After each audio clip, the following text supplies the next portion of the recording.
Divergent, Chapter 8. The first thing you will learn today is how to shoot a gun. The second thing is how to win a fight.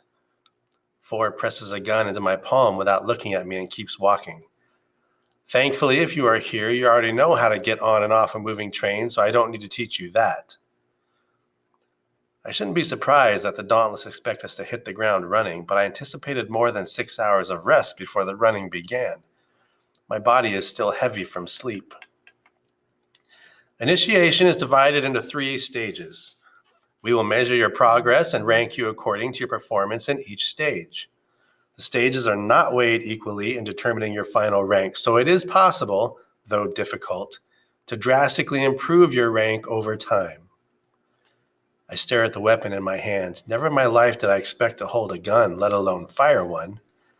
It feels dangerous to me, as if just by touching it I could hurt someone.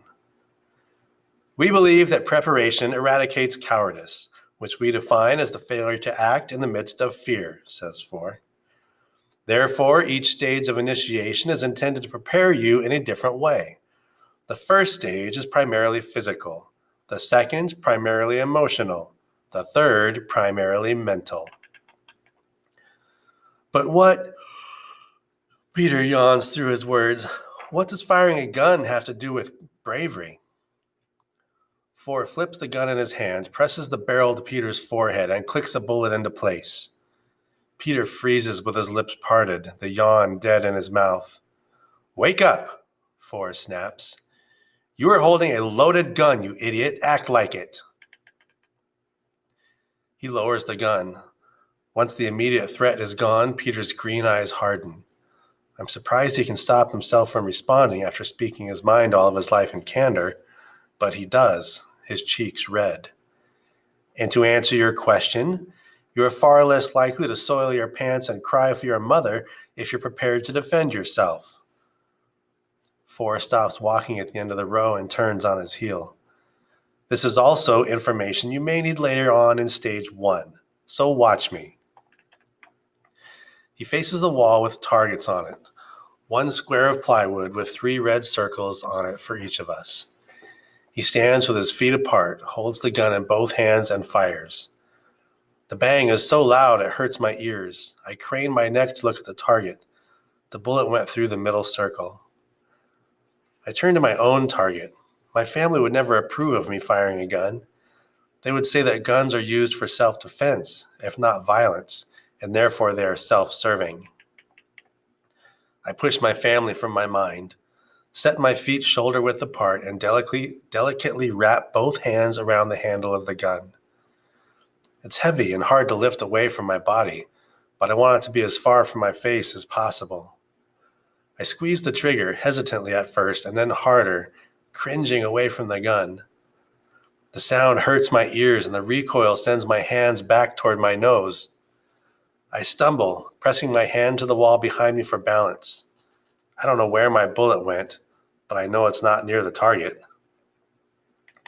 I fire again and again and again, and none of the bullets come close. Statistically speaking, the erudite boy next to me, his name is Will, says, grinning at me, you should have hit the target at least once by now, even by accident. He is blond, with shaggy hair and a crease between his eyebrows. Is that so? I say, without inflection. Yeah, he says. I think you're actually defying nature. I grit my teeth and turn toward the target, resolving to at least stand still. If I can't master the first task they give us, how will I ever make it through stage 1? I squeeze the trigger hard, and this time I'm ready for the recoil. It makes my hands jump back, but my feet stay planted. A bullet hole appears at the edge of the target, and I raise an eyebrow at Will. So you see, I'm right. The stats don't lie, he says. I smile a little. It takes me 5 rounds to hit the middle of the target, and when I do, a rush of energy goes through me. I'm awake, my eyes wide open, my hands warm. I lower the gun. There's power in controlling something that can do so much damage. In controlling something, period. Maybe I do belong here.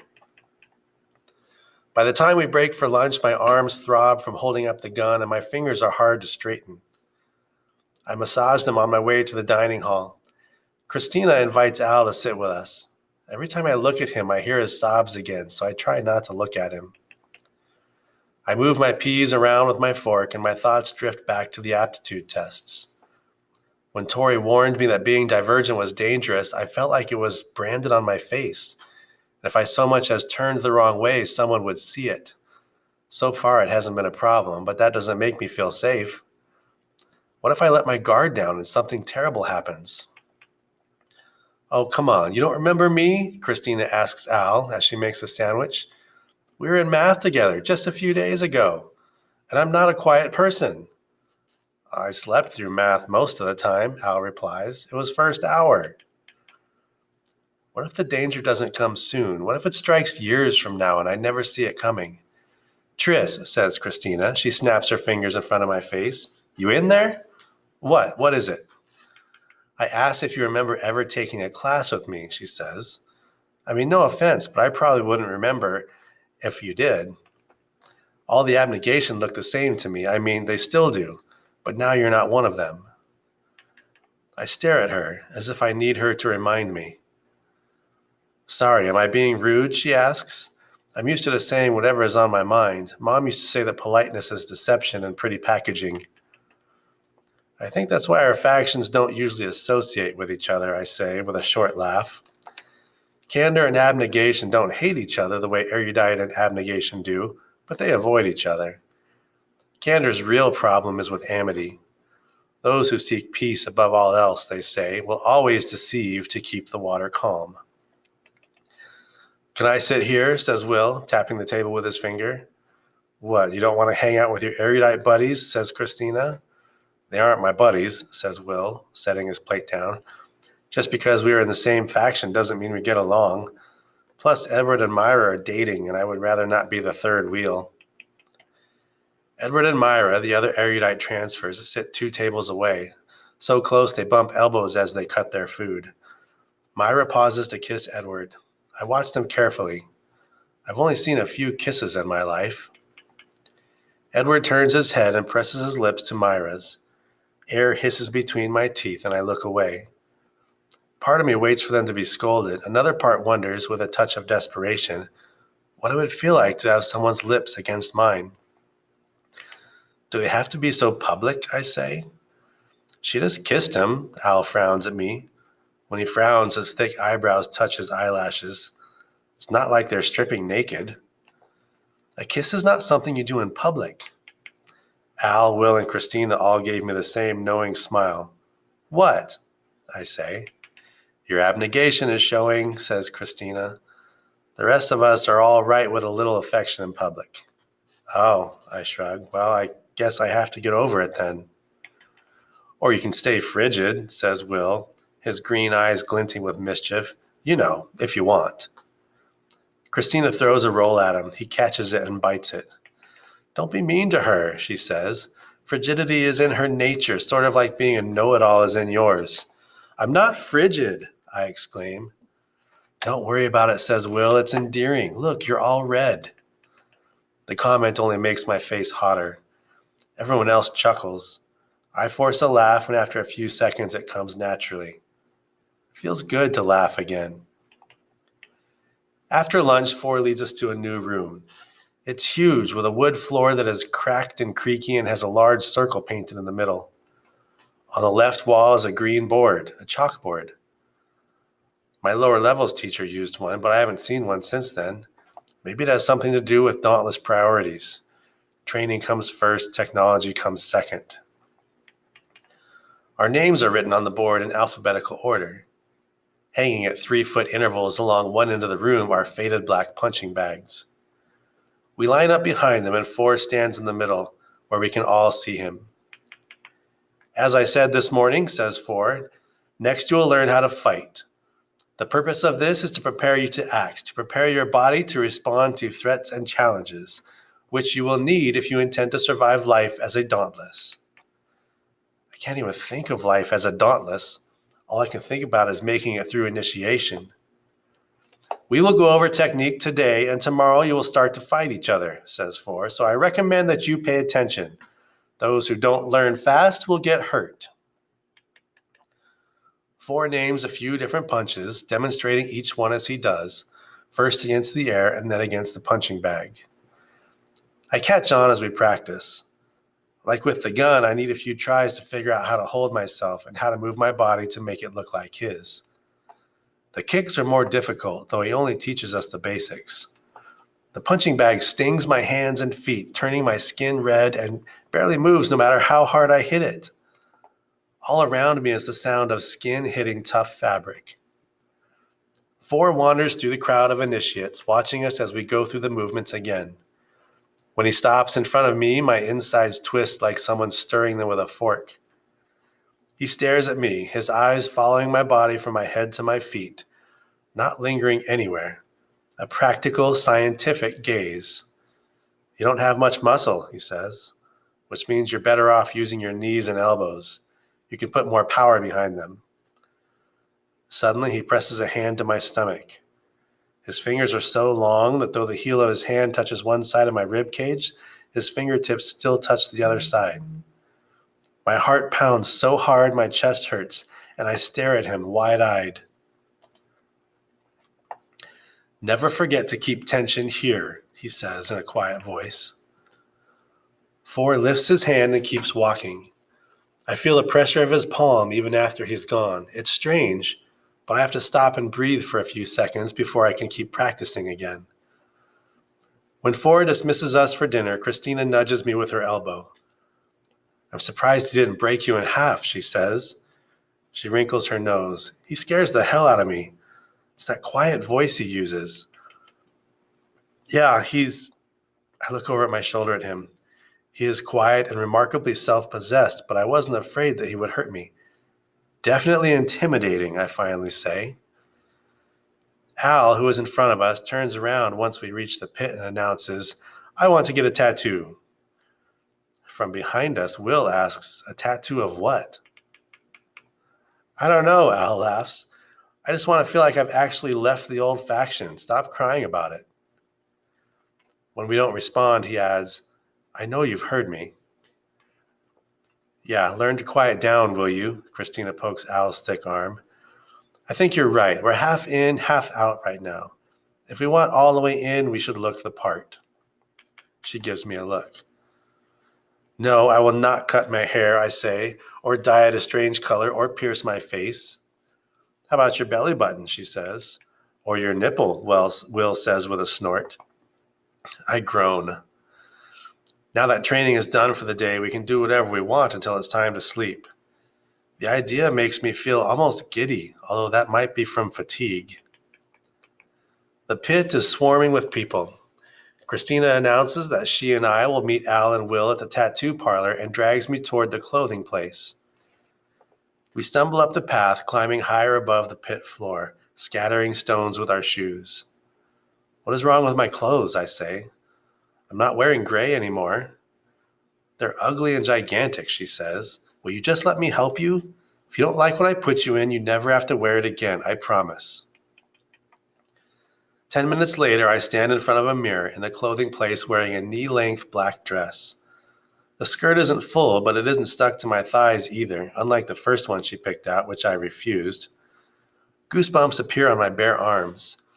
She slips the tie from my hair, and I shake it out of its braid so it hangs wavy over my shoulders. Then she holds up a black pencil. Eyeliner, she says. You aren't going to be able to make me pretty, you know. I close my eyes and hold still. She runs the tip of the pencil along the line of my eyelashes. I imagine standing before my family in these clothes, and my stomach twists like I might be sick.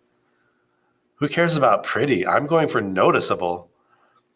I open my eyes and for the first time stare openly at my own reflection. My heart rate picks up as I do, like I am breaking the rules and will be scolded for it. It will be difficult to break the habits of thinking abnegation instilled in me, like tugging a single thread from a complex work of embroidery. But I will find new habits, new thoughts, new rules. I will become something else. My eyes were blue before, but a dull grayish blue. The eyeliner makes them piercing. With my hair framing my face, my features look softer and fuller. I'm not pretty. My eyes are too big and my nose is too long, but I can see that Christina is right. My face is noticeable. Looking at myself now isn't like seeing myself for the first time. It's like seeing someone else for the first time.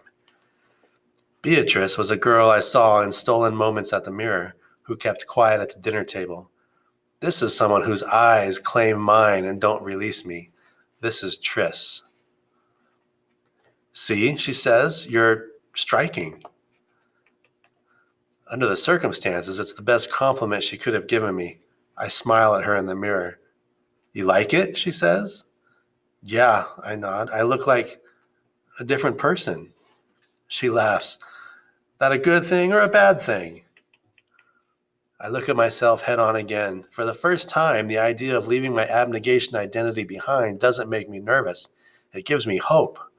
A good thing, I shake my head. Sorry, I've just never been allowed to stare at my reflection for this long. Really? Christina shakes her head. Abnegation is a strange faction, I have to tell you. Let's go watch Al get tattooed, I say.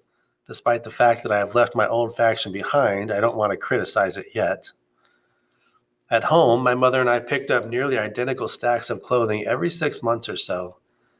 It's easy to allocate resources when everyone gets the same thing, but everything is more varied at the Dauntless compound. Every Dauntless gets a certain amount of points to spend per month, and the dress costs one of them. Christina and I race down the narrow path to the tattoo place. When we get there, Al is sitting in the chair already, and a small, narrow man with more ink than bare skin is drawing a spider on his arm.